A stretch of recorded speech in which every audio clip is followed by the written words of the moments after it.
hoje nós temos a participação do jornalista, professor e escritor, o Leandro Fortes, para comentar as notícias aqui do dia.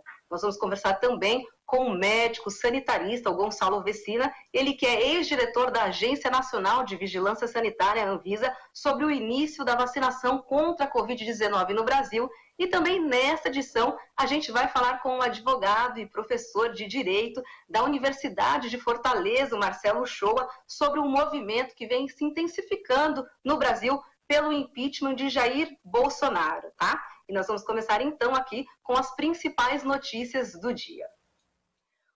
O presidente dos Estados Unidos, o Joe Biden, tomou posse agora há pouco em Washington. Numa cerimônia apenas para convidados, Biden pediu a união do país. Ele lembrou os desafios que o país terá de enfrentar, com ênfase para o combate à pandemia e ao terrorismo doméstico. Biden também falou que não há mais lugar para o racismo e nem para a destruição do meio ambiente nos Estados Unidos. A posse foi realizada sem público por conta da pandemia que já matou mais de 400 mil pessoas nos Estados Unidos e com segurança reforçadíssima na capital, Washington, e em todo o país. O motivo é a possibilidade de ataques terroristas executados por cidadãos norte-americanos. Ruas e avenidas foram interditadas e um muro cerca o Capitólio. A estimativa é de que 25 mil homens da Guarda Nacional façam parte da segurança durante a posse. Esse número ele é maior do que as tropas norte-americanas que estão hoje no Iraque e no Afeganistão somadas, tá, pessoal? E o presidente Donald Trump não foi à posse e o receio de ataques terroristas parte exatamente de partidários de Trump como supremacistas brancos, né? O ataque ao Capitólio no início do mês deu um alerta do que poderá ocorrer no país. Tomados aí pelo sentimento do ódio, armados e com o apoio do próprio presidente durante anos, esses grupos de milicianos se espalham pelos Estados Unidos e tem muitos membros nas polícias, né? 12 agentes da Guarda Nacional foram removidos da segurança da cerimônia, né, de posse de Biden, que já ocorreu, né, que está ocorrendo aí agora, e pelo menos 2 deles eram oficiais ligados a grupos aí de extrema-direitas e foram então removidos desse esquema de segurança hoje durante a cerimônia de posse de Joe Biden nos Estados Unidos, tá? E aqui, de saída, né, o presidente, o Donald Trump, ele anunciou que ele concedeu, na verdade, um indulto presidencial a mais de 70 pessoas, entre elas o do ex-assessor Steve Bannon, né? Bannon, ele é considerado um guru do neofascismo global, ele foi conselheiro e também estrategista da campanha presidencial de Trump e também influenciou na campanha eleitoral de Bolsonaro aqui no Brasil. O Bannon é tido como um criador de estratégias de notícias falsas virtuais, né? E agora falando aqui sobre o Brasil, né? Aqui no Brasil foi comemorado o início da vacinação, que agora é acompanhado aí por muitas dúvidas, muitas pessoas se perguntando quando a gente vai ter, afinal, as vacinas, as doses para todos os brasileiros aqui no Brasil, né? O número de 6 milhões de doses distribuídas no país, que tem mais de 200 milhões de habitantes, não irá cobrir nem o total de profissionais da área da saúde e não há previsão exata para a chegada de mais vacinas aqui no Brasil. A Fiocruz ela ainda não sabe quando terá pronto o primeiro lote da vacina de Oxford e o Butantan não deverá cumprir o cronograma de vacinação com a Coronavac anunciado pelo governador de São Paulo, o João Dória, né? Nos 2 casos, os insumos para essa produção dependem da China e, por isso, a gente ainda não tem isso. O governo Bolsonaro também anunciou a importação de vacina de Oxford, né, produzida na Índia, mas o país já avisou que o Brasil não é prioridade e lembrou da posição brasileira na OMC, a Organização Mundial do Comércio, contra a suspensão temporária das patentes, incluindo os imunizantes. A proposta era defendida pela Índia e também por outros países emergentes, né? O governo brasileiro ficou ao lado dos Estados Unidos neste caso, contrários a derrubar as patentes, o que neste momento poderia ajudar aí a disponibilizar mais vacinas em todo o mundo, né? E falando agora sobre a situação em Manaus, o oxigênio doado pela Venezuela chegou a Manaus, a capital do Amazonas. As carreatas percorreram mais de 1.500 quilômetros de estrada para chegar até a capital amazonense. O comboio ele entregou aí 136 mil litros de produtos à empresa responsável pela produção do oxigênio no estado. O governo de Nicolás Maduro também enviou um contingente de 107 médicos para ajudar a enfrentar o colapso no sistema de saúde de Manaus. E para repercutir aqui as notícias do dia, esse apanhado que a gente trouxe, eu vou conversar agora com o jornalista Leandro Fortes, ele que já está plugadinho aqui, conectado com a gente. Olá, Leandro, boa tarde, tudo bem? Boa tarde, Naama, tudo bem com você? Tudo bem. Leandro, a gente fez aqui um apanhado sobre a situação que está acontecendo nos Estados Unidos. Hoje, né, é a posse do Joe Biden, lá, o novo presidente dos Estados Unidos. E eu queria que você analisasse o significado dessa posse do presidente do país mais rico do mundo nesse clima de pandemia descontrolada e de medo do terrorismo interno também nos Estados Unidos. Leandro? Olha só, Naama, todas essas notícias que você trouxe para a gente, elas estão de alguma maneira intrincadas, porque as relações norte e sul, elas se tornaram extremamente agudizadas durante esse período que o Donald Trump foi presidente, coincidendo com o período que o Jair Bolsonaro foi eleito e se tornou presidente do Brasil.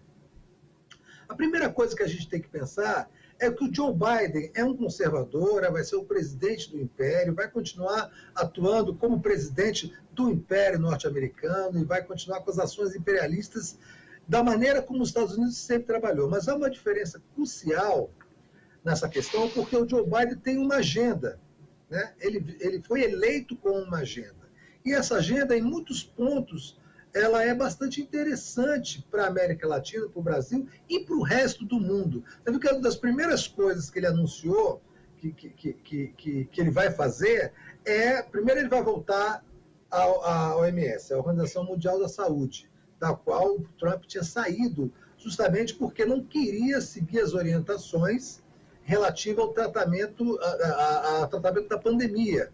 Né? O Trump foi um dos negacionistas da pandemia, ele foi o principal articulador desse tratamento precoce com cloroquina, com remédio para verme, um presidente ligado à supremacia branca, à xenofobia, ao racismo, enfim, o Biden entrou com uma agenda completamente diferente, vai voltar para a OMS, vai voltar ao Acordo de Paris, né, vai discutir as questões de meio ambiente, que vão ser muito prementes no governo Biden, e logo vão se tornar antagonistas ao governo Bolsonaro, que é um governo de destruição do meio ambiente, né, da queima da Amazônia, do Pantanal, do deboche sobre esses assuntos, da entrega do meio ambiente para pecuaristas e para latifundiários.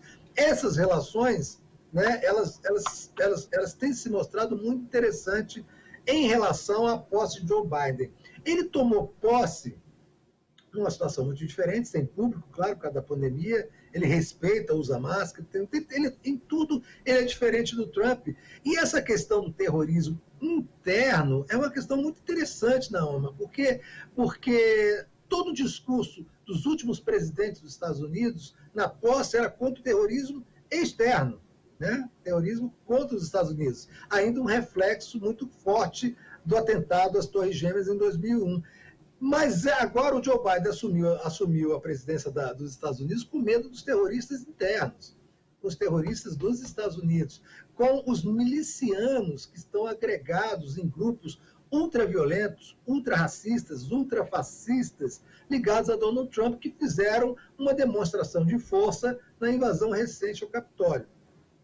Por isso que ele mandou cercar o Washington, mandou cercar o Capitólio, e em todas as grandes cidades americanas houve um contingente muito grande de soldados e militares e policiais para evitar qualquer tipo de tumulto que derivasse numa confusão maior. Então, o Joe Biden está entrando, está tomando posse de uma maneira muito cautelosa, mas, assim, não vamos esquecer de quem se trata, né?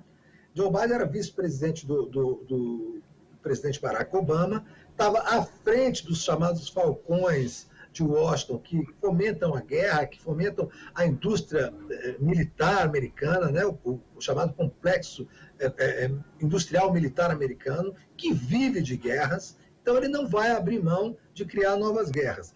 Eu li agora há pouco, recebi essa notícia pelo Twitter, preciso confirmá-la, mas de que ele decidiu que vai reconhecer de novo o Juan Guaidó como presidente legítimo da Venezuela. É um péssimo passo.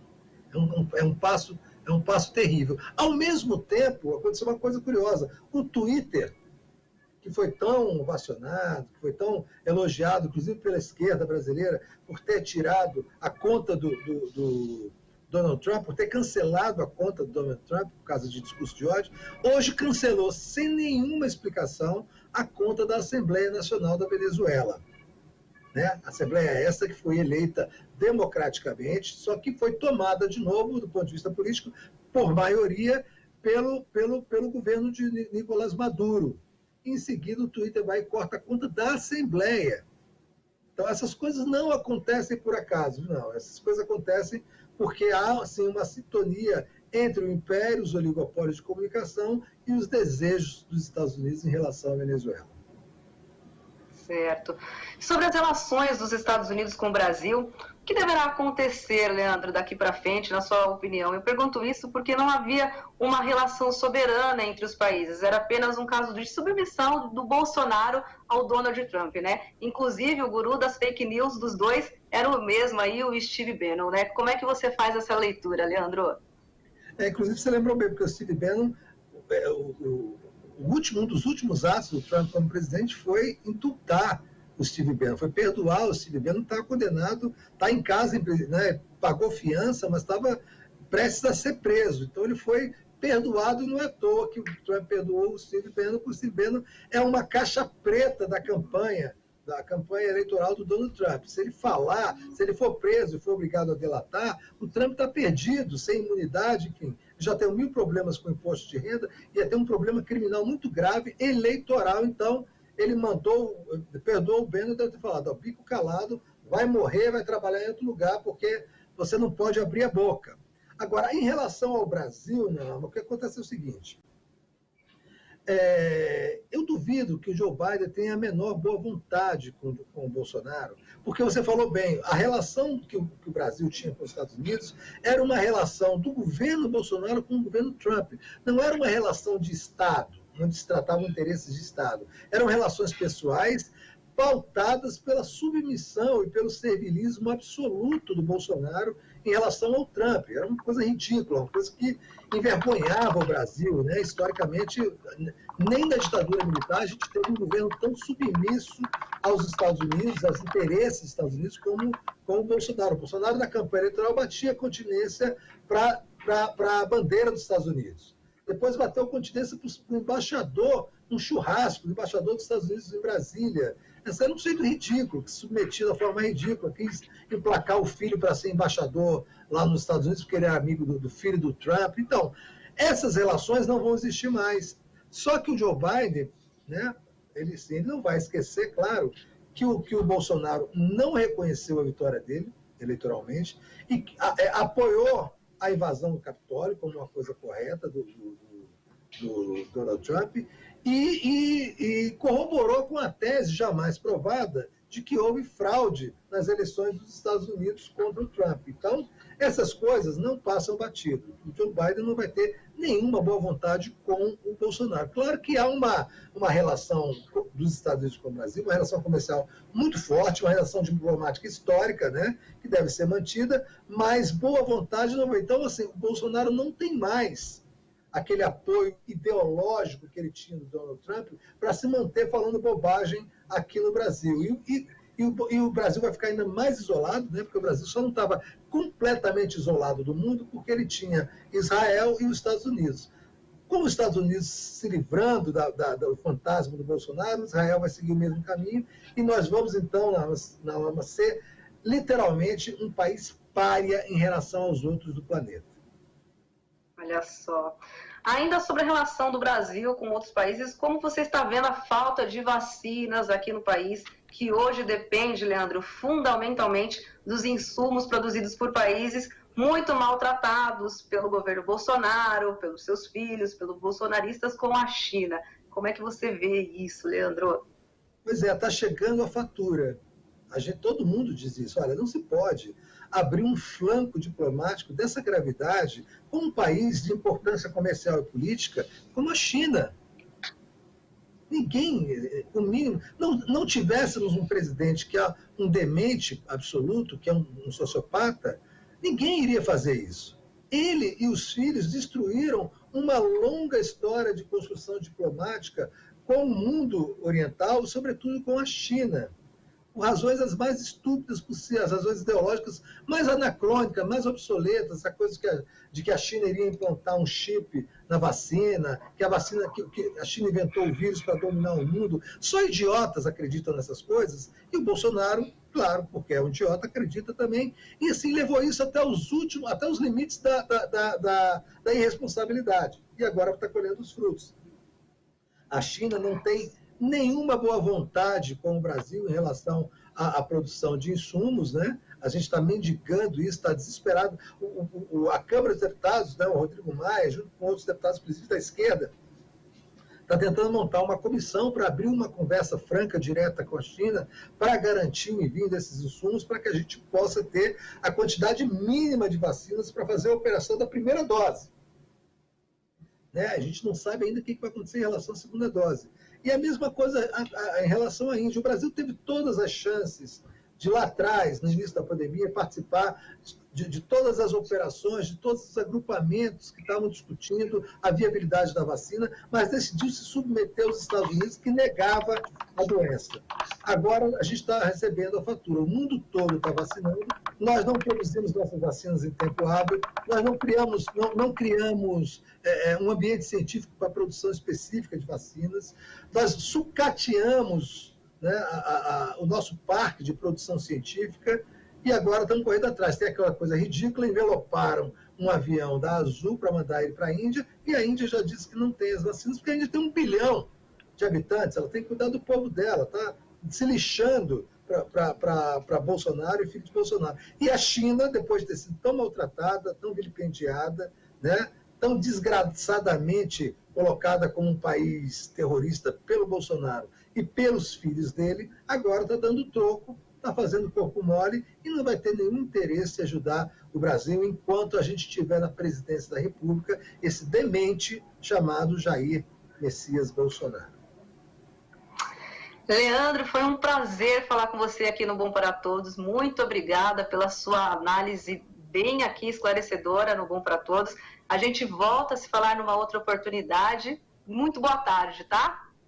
Obrigado, eu que agradeço. Um beijo grande para você.